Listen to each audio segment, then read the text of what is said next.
2 साल बेमिसाल। और अब देखिए आपका अपना न्यूज़ 24 एक्सप्रेस नए अंदाज में। नमस्कार, आप देख रहे हैं न्यूज़ 24 एक्सप्रेस और मैं हूं नेहा परिहार आपके साथ। आइए रुक करते हैं आज के बुलेटिन की ओर।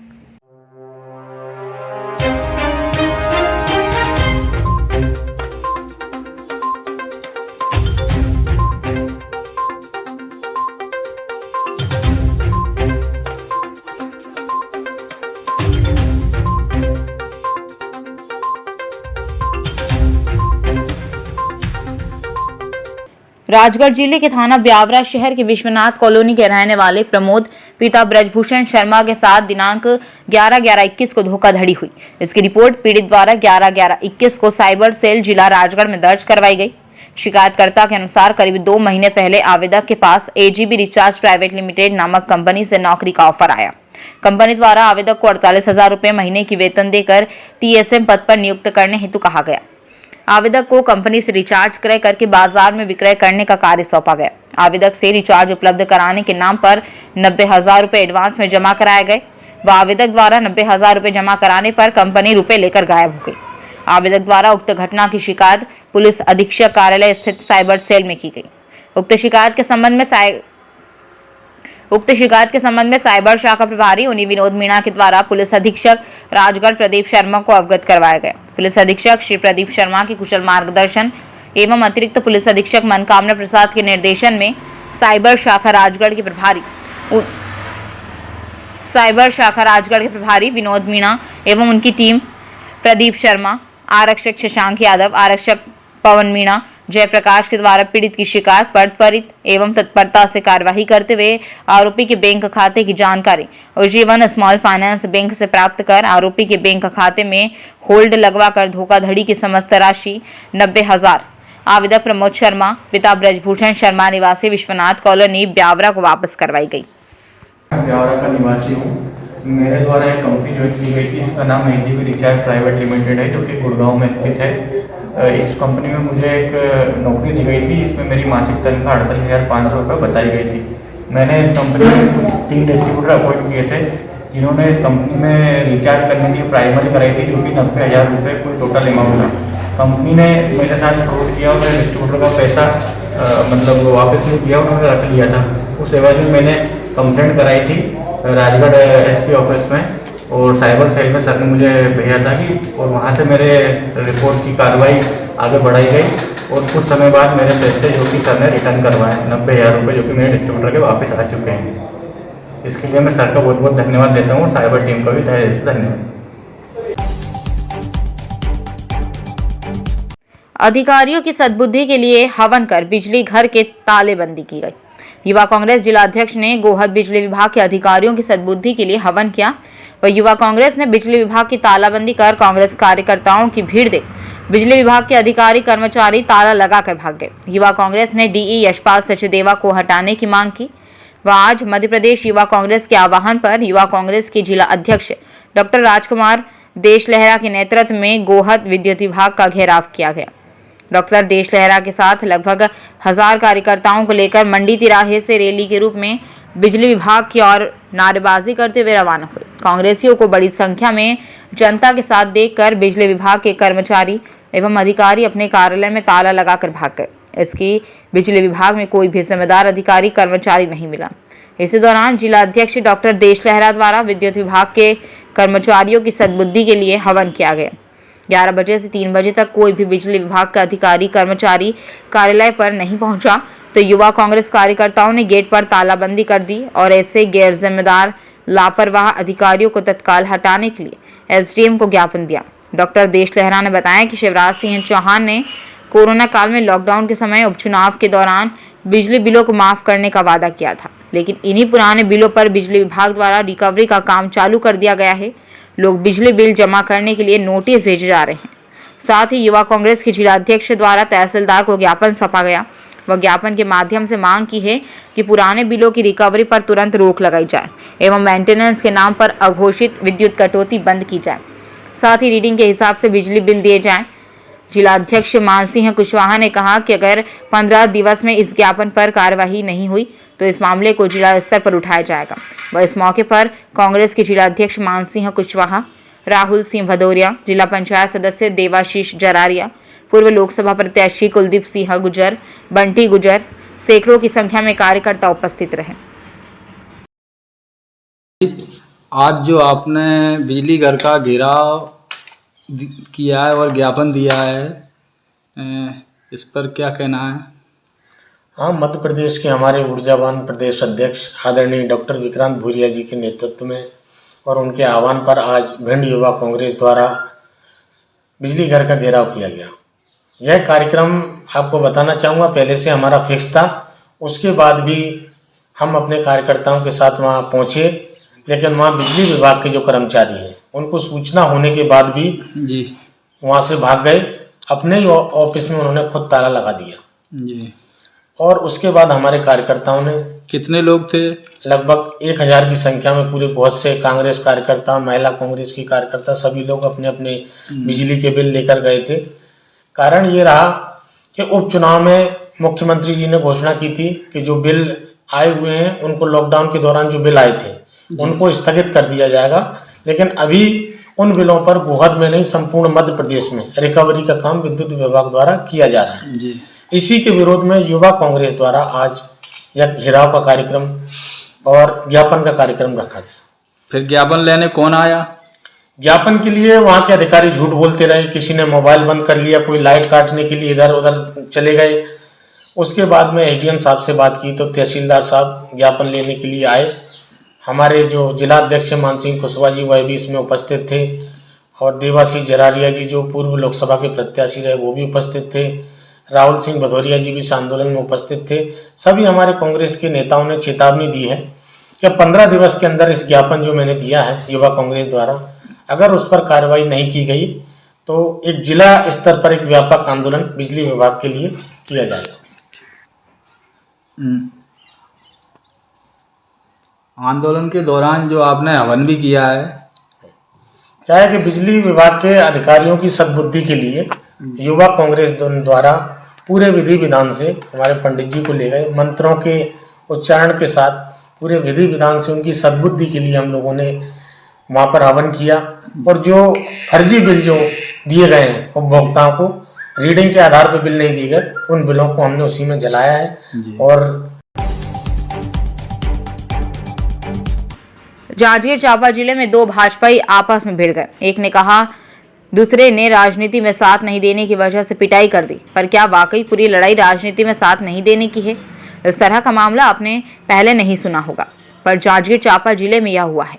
मिली जानकारी के मुताबिक भारतीय जनता युवा मोर्चा के पूर्व जिला अध्यक्ष राजू महंत के साथ भारतीय जनता पार्टी जिला जांजगीर चांपा के जिला महामंत्री पुरुषोत्तम शर्मा ने मारपीट की। इसमें उन्हें गंभीर चोटें आई व इस मामले की शिकायत चांपा थाने में की गई थी, जिस पर डॉक्टरी मुलाहिजा के बाद चांपा पुलिस के द्वारा अपराध क्रमांक 384-21 धारा 294, 506, 323 भारतीय दंड विधान के तहत अपराध पंजीबद्ध कर जांच की जा रही है। घायल राजू महंत को उनके समर्थकों ने चांपा के बीडीएम हॉस्पिटल में भर्ती करवाया था, जहां से उन्हें जांजगीर जिला अस्पताल रेफर किया है, जहां पीड़ित राजू महंत का इलाज जारी है। राजू ने कहा कि राजनीति में साथ नहीं देता ये कहकर सरेआम पीटा गया है। इस मामले में भाजयुमो के पूर्व जिला अध्यक्ष राजू महंत ने कहा कि पुरुषोत्तम शर्मा ने उसे केवल इसीलिए सरेआम बेसबॉल से पीट दिया कि वह राजनीति में उनका साथ नहीं दे रहा है और विरोधियों से मिलता जुलता है। राजू महंत सब कुछ मीडिया के समक्ष कहा है और बाकायदा उनका वीडियो सोशल मीडिया पर वायरल भी हो रहा है। इस मामले में पुलिस अलग अलग धाराओं के तहत मामले दर्ज कर जांच कर रही है। पुरुषोत्तम शर्मा ने मीडिया में बयान जारी कर कहा कि मामला पूरी तरह से व्यक्तिगत है, वो छेड़खानी और पैसों के लेन देन से जुड़ा है।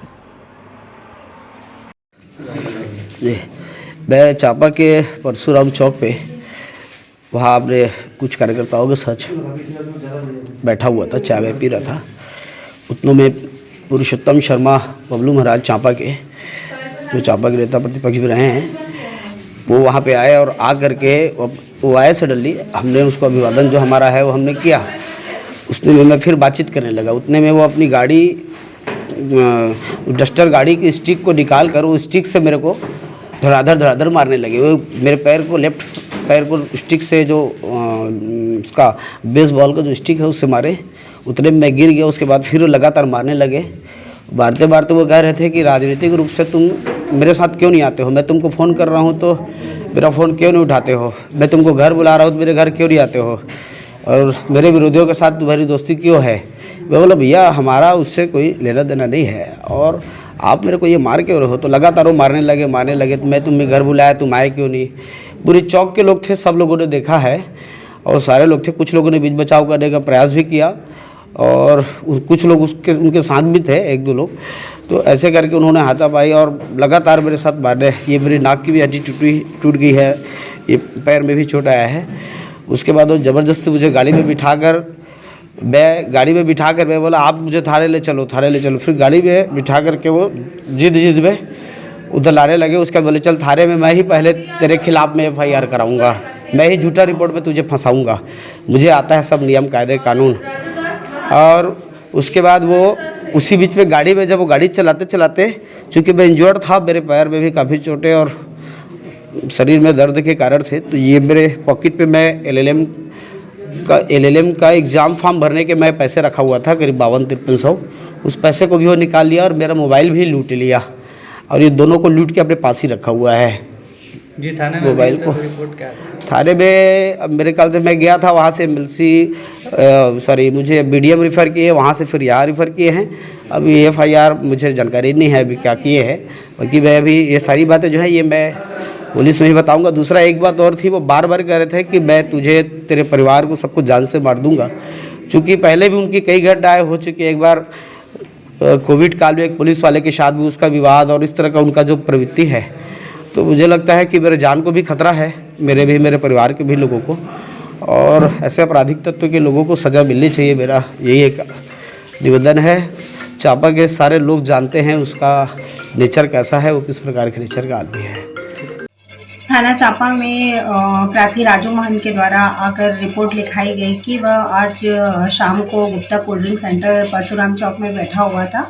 तभी पुरुषोत्तम शर्मा ने आकर उसके साथ लोहे की रॉड से मारपीट किया, जिससे उसे चोट लगी, सिर में चोट आई उसके, और उसे इलाज हेतु BDM हॉस्पिटल भेजा गया, जहां से उसे जिला अस्पताल रेफर कर दिया गया है। प्रार्थी राजू महंत की रिपोर्ट पर से थाना चापा में अपराध पंजीबद्ध किया जाकर विवेचना में लिया गया है। और मैं उसका वीडियो भी देखा हूँ, और उस वीडियो में उसको राजनीतिक स्वरूप देने का प्रयास किया जा रहा है, जबकि यह व्यक्तिगत मामला है और छेड़खानी से संबंधित मामला है।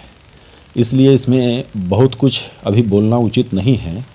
जब मामला थाने तक पहुंच ही गया है तो इसमें थाना इसकी जांच करे, प्रशासनिक इसमें जांच होनी चाहिए। उसके बाद फिर चूँकि मामला गंभीर है, इसलिए ऐसा सार्वजनिक रूप से बोलना, किसी का नाम लेना उचित नहीं है। लेकिन जो वीडियो देखा उसमें राजू महंत के द्वारा जो आरोप लगाया जा रहा है कि मैंने उसके साथ मारपीट किया और हाथ पैर टूट गया और ये हो गया, तो ये सर्वथा गलत है। क्योंकि उसको मैं जिससे मामला है उसके पास बैठाना चाहता था, बात करना चाहता था, ताकि दोनों बैठेंगे, आमने सामने होंगे तो सारा बात स्पष्ट हो जाएगा। लेकिन वो इसके लिए तैयार नहीं, और लगातार इसके लिए मैं 3 महीने 4 महीने से प्रयास कर रहा था कि हम लोग बैठ जाएं और बातचीत हो जाए, इसमें क्या बात है। मैं उनके सहयोगी, उनके मित्रों के माध्यम से भी 8-10 लोगों से, उनका जो करीबी है उनके माध्यम से खबर भेजा कि ऐसा ऐसा विषय है, ये बात आ रही है, कुछ पैसों के लेन देन का मामला है और कुछ छेड़खानी से संबंधित, महिलाओं से संबंधित मामला है, तो इसमें बैठ कर के और क्लियर कर लें। तो हर बार वो यही कह के टाल देता था, मेरे को क्या मतलब, मैं क्यों बैठूं उसके पास, मैं क्यों जाऊं उसके पास, इस तरह का मामला था। अब कल जब मैं कहा लोगों के माध्यम से नहीं सुन रहा है तो मैं सीधे बात करूं उससे, तो मैं जब बात करने के लिए गया तो बात कुछ दूसरी थी, लेकिन उसको घुमा फिरा करके फिर मैं उसका कहा ठीक है मेरे साथ ही तुम नहीं बैठना चाहते हो तो चलो थाना में बैठते हैं, को बुलाएंगे और जो हम लोग तीनों बैठ करके बात करेंगे। जब मैं चले जा तब मेरे साथ हुज्जतबाजी शुरू कर दिया और गाली गलौज में उतर गया। की में उसको चोट आई है और उसी को वो खून को रंग करके, आधा रुमाल में रंग आधा खून ऐसा बना करके और वीडियो वायरल कर रहा है कि मेरे साथ मारपीट किया गया है। अब जांच होगा और पुलिस उसकी पूरी पड़ताल करेगी, तब कहीं जा कर के मामला स्पष्ट होगा। अभी बहुत ज़्यादा स्पष्ट नहीं है। एक नौटंकी के तहत वो जा कर के हॉस्पिटल में लेटा है, लेकिन ठीक है, मेडिकल रिपोर्ट आएगा, पुलिस उसकी जांच करेगी, तब कहीं जा कर के मामला स्पष्ट होगा।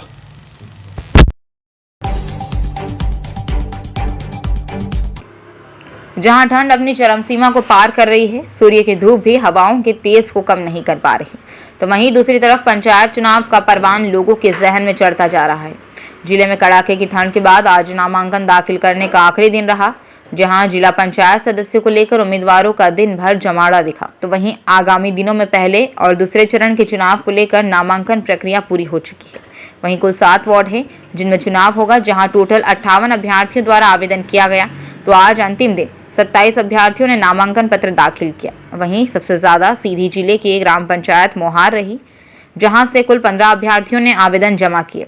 वहीं 3 ऐसे भी नामांकन अभ्यर्थी रहे जिन्होंने नामांकन फॉर्म तो जमा किया परंतु रसीद नहीं लगा सके, जबकि चुनाव आयोग द्वारा निर्धारित समय नामांकन जमा करने का 3 बजे तक ही रखा गया था और समय सीमा के बाद रसीद काट पाना संभव नहीं हो सका। वहीं की मान तो पहले और दूसरे चरण की नामांकन प्रक्रिया लगभग तैयार हो चुकी है। बहरहाल अब नामांकन दाखिले का अंतिम दिन रहा। हर अभ्यर्थी के चेहरे पर जीत का जज्बा दिखाई दिया, परंतु अभी नामांकन वापस लेने की तय सीमा पार कर मैदान में जमा रहता है। साथ ही चुनावी रण में जनता को लुभाकर किस्मत सवार हो सकती है, या आने वाला समय ही तय करेगा। नामांकन फॉर्म अंतिम तारीख थी और लोगों ने खूब बढ़ चढ़ के आज नामांकन फॉर्म भी दाखिल किए हैं। कड़ी मशक्क़तों का सामना भी करना पड़ा आप लोगों को, क्योंकि आज बहुत अधिक संख्या में फॉर्म अप्लाई हुए हैं। हाँ, अंतिम दिन था आज फॉर्म जमा करने का, तो अचानक से भीड़ बढ़ गई थी। कुछ लोग रसीद नहीं कटवा पाए, उनको जानकारी नहीं थी जी। 3 बजे के बाद उन्होंने रसीद के लिए कहा तो संभव नहीं था रसीद काटना जी। 3 लोग ऐसे थे जिनके रसीद नहीं कट पाए हैं। फॉर्म जमा किया, उनके द्वारा जमा किया है। कुल लगभग 60 फॉर्म आए हैं जिनके फीडिंग करवाई जा रही है जी। और 2 वार्डों में चुनाव OBC वार्ड होने से जी उनको स्थगित कर दिया गया शासन द्वारा जी। शेष 7 वार्डों में, प्रथम और द्वितीय चरण के 7 वार्डों में जी चुनाव का काम, नामांकन भरने काम पूरा।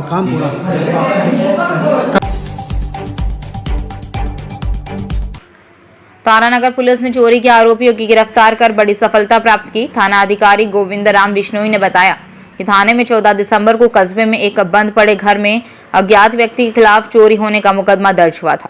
पुलिस ने टीम गठित कर आरोपियों की तलाश शुरू कर दी तथा घटनास्थल के आसपास के CCTV फुटेज खंगाले और आखिर में पुलिस ने 2 आरोपियों को अपनी पकड़ में लिया और थाने लेकर आई। पूछताछ के दौरान आरोपियों ने उक्त चोरी करना स्वीकार किया। SHO बिश्नोई ने बताया कि आरोपियों से सामान बरामद करने के प्रयास अभी जारी है। दिनांक 13 तारीख को देगावास में शशिकांत के घर में अज्ञात चोरों द्वारा चोरी कर ली गई थी, जिसमें आभूषण, नकदी और कंप्यूटर इत्यादि चुरा लिए गए थे। थाना से एक टीम गठित की गई। टीम द्वारा कई CCTV कैमरों को चेक करने व कॉल डिटेल विश्लेषण के बाद में सूरत से 2 लड़कों को दस्तयाब किया, जिनका नाम अनिल बेनीवाल और एक अन्य है। दोनों को दस्तयाब करके लाए। पूछताछ करने के बाद में दोनों ने जुर्म स्वीकार कर लिया। दोनों को गिरफ्तार कर लिया गया है और माल बरामद करने के प्रयास किए जा रहे हैं, अनुसंधान किया जा रहा है। वक्त हो चला है एक छोटे से ब्रेक का, फिर मुलाकात होगी ब्रेक के बाद।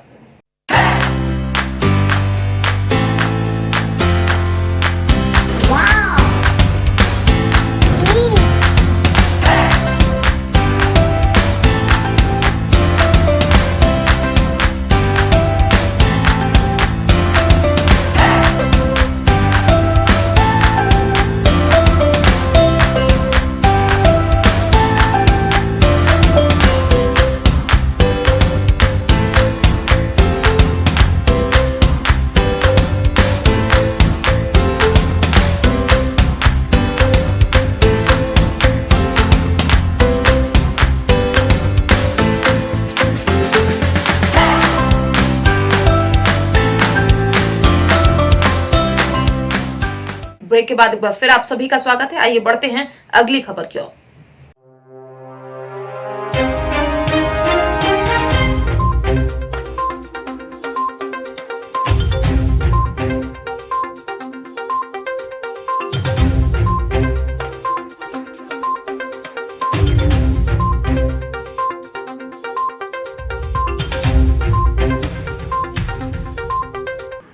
झाबुआ जिले के कार्यालय ग्राम पंचायत झकनावदा में पंच सरपंच पद हेतु दिनांक 13 दिसंबर से अंतिम तारीख 20 दिसंबर 2021 तक समग्र प्रत्याशियों ने अपने अपने वार्ड पंच पद हेतु एवं सरपंच पद हेतु नामांकन दाखिल किए।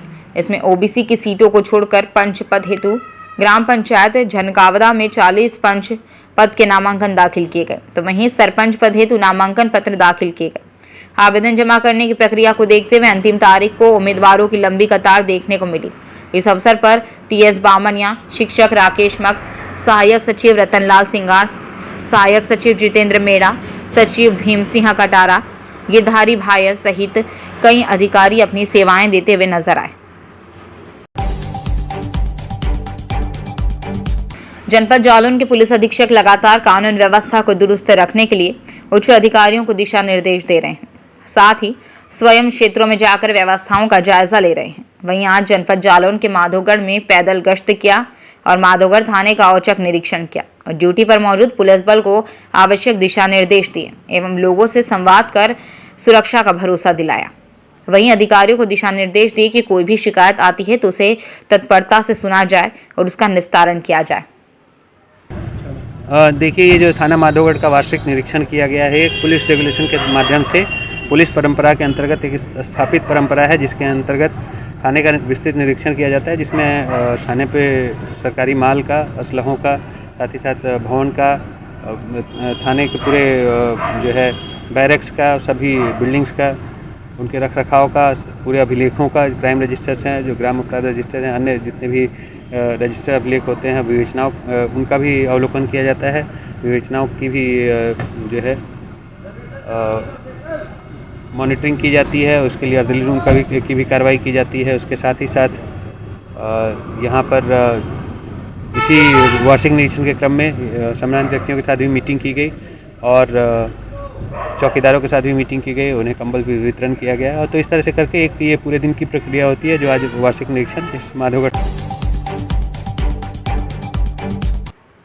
उपचुनाव को लेकर जिले में कई तरह की खबरें आ रही थी। इसमें दोनों पार्टी के नेताओं के ऊपर आरोप प्रत्यारोप के बाद आज चुनाव संपन्न हुआ। इसमें सुबह 8 बजे से 5 बजे तक मतदाताओं ने वोट डाले। इसी बीच collector P S Elma, SP Prafull Thakur मतदान केंद्रों का जायजा लेने पहुंचे। इसी के साथ प्रत्याशियों का भाग्य मत पेटियों में कैद हो गया। साथ ही प्रत्याशियों के भाग्य का फैसला 23 दिसंबर को होगा।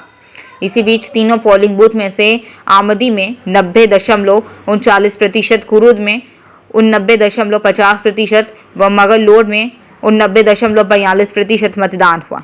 मतदान के बाद कांग्रेस व भाजपा के नेताओं ने अपनी जीत का दावा कर रहे हैं। वहीं कुरुद में मतदान के दौरान जिला पंचायत अध्यक्ष कांति सोनवानी की गाड़ी प्राथमिक शाला मतदान केंद्र तक पहुंचने को लेकर भाजपा कार्यकर्ताओं ने आचार संहिता का उल्लंघन करने का आरोप लगाते हुए कार्रवाई करने की मांग की। नगर पंचायत पूर्व अध्यक्ष वर्तमान में जिला भाजपा के उपाध्यक्ष। इस वार्ड में अभी 1 नंबर वार्ड में उपचुनाव है। कोविड काल में दुर्भाग्यपूर्वक यहाँ की पार्षद का देहांत हो गया, इस वजह से उपचुनाव हो रहा है यहाँ पे। और 488 मतदाता हैं, लगभग 230 मतदान हो चुका है और स्पष्ट लग रहा है कि भारतीय जनता पार्टी हमारी स्वाद मैं भानुचंद्र लाकर वर्तमान में अभी मतदान तो 80% है और यहाँ अभी मतदाताओं का रुझान देख के लग रहा है कि फिर से यहाँ कमल खिलेगा। और ऐसे तो पूर्व में तो 20 साल तक भारतीय जनता पार्टी का यहाँ शासन रहा है। अभी लगभग 88% मतदान हो चुका है, 90% तक जाने की उम्मीद है, अभी आधा घंटा बाकी है। और इस लोकतंत्र के महापर्व में सभी ने अपनी भागीदारी निभाई, इसलिए उनको बहुत बहुत बधाई।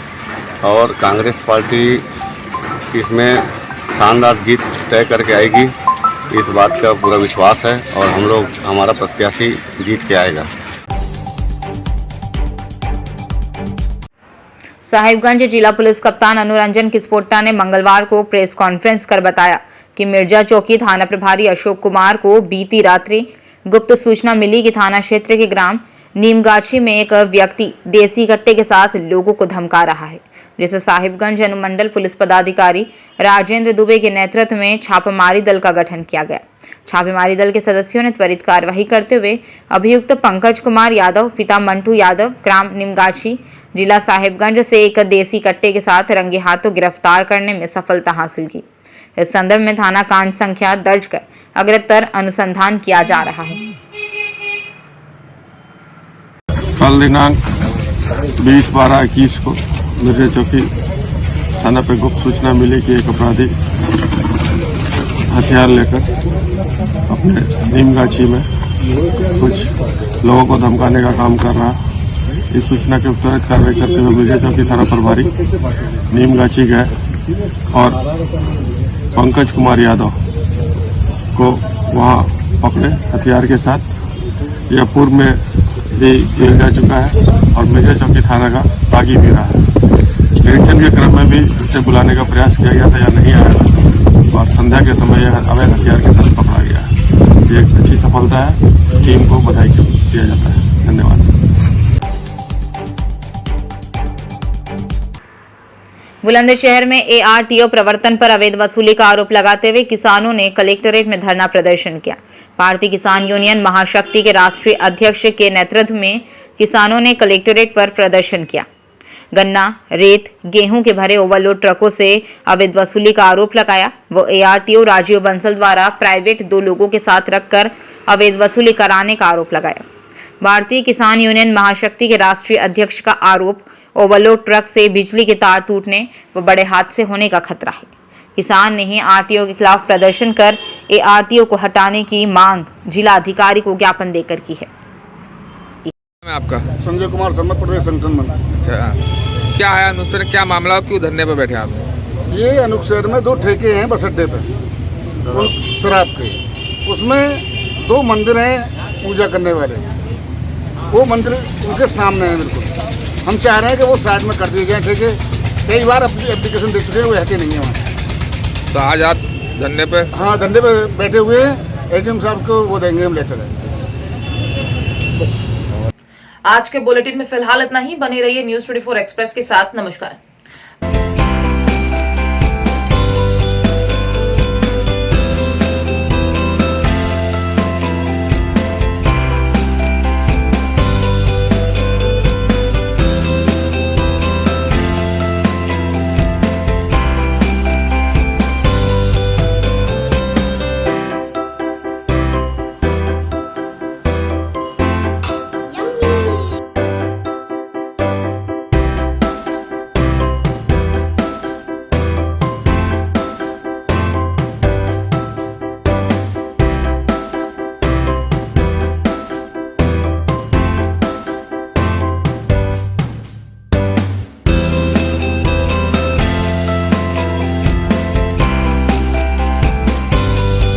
एक्सप्रेस के 2 साल बेमिसाल। और अब देखिए आपका अपना न्यूज़ 24 एक्सप्रेस नए अंदाज में।